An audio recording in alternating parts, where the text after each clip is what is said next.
I'm AccuWeather meteorologist Laura Velasquez here at the AccuWeather Global Headquarters, where not only myself but also Chief Meteorologist Bernie Rayno have been here for the past several hours. Our entire team of forecasters and operations has been here around the clock for the past several days tracking Hurricane Matthew. And now, as it comes very close to Florida's Space Coast, I want to give you the latest details on it and show it to you on our radar. You can see just how close it is there, just barely offshore of Cape Canaveral. And in fact, the latest update from the hurricane hunters mentions western edge of eye wall approaching Cape Canaveral. That's how close this is. And the northern side of this storm has historically been the strongest, and that's exactly what it's looking like right now. So you don't need an exact landfall to get those hurricane force conditions pushed back toward Florida's coastline. Many evacuations have taken place. In fact, more than 2 million residents of coastal areas have been ordered to leave. Hopefully they are all in safe locations now. There is our storm. We're forecasting it to just parallel the coast here as we move through the next several hours.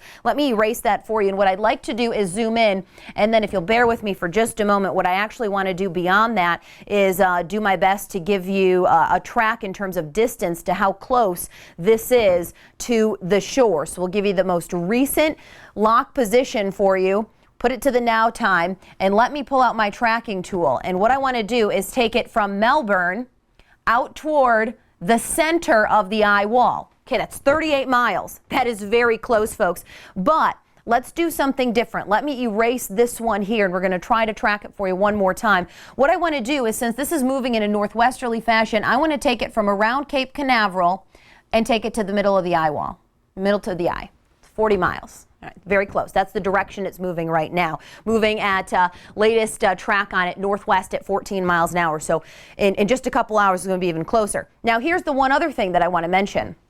Notice here how that's the center. There's the eye.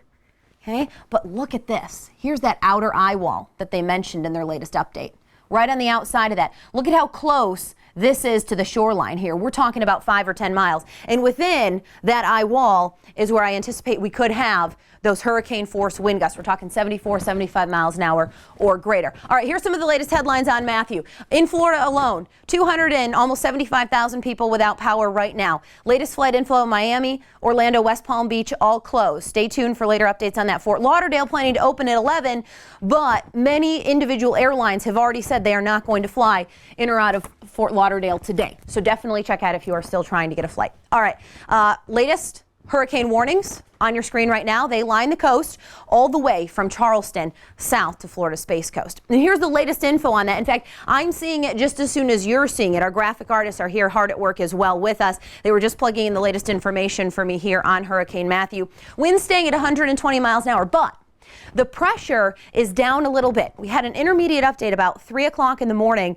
and it put the pressure at 941. So it's back down to 938 millibars. 40 miles east southeast Cape Canaveral. That looks pretty good compared to that track that I just put on it with our distance tool as well. And there's the movement northwest at 14 miles an hour. Official forecast keeps it just offshore. But even if the center of the storm stays offshore, we're measuring hurricane force winds out from the center between 40 and 50 miles. So that means that even, say, 30 miles inland, we could be looking at some of those hurricane force winds.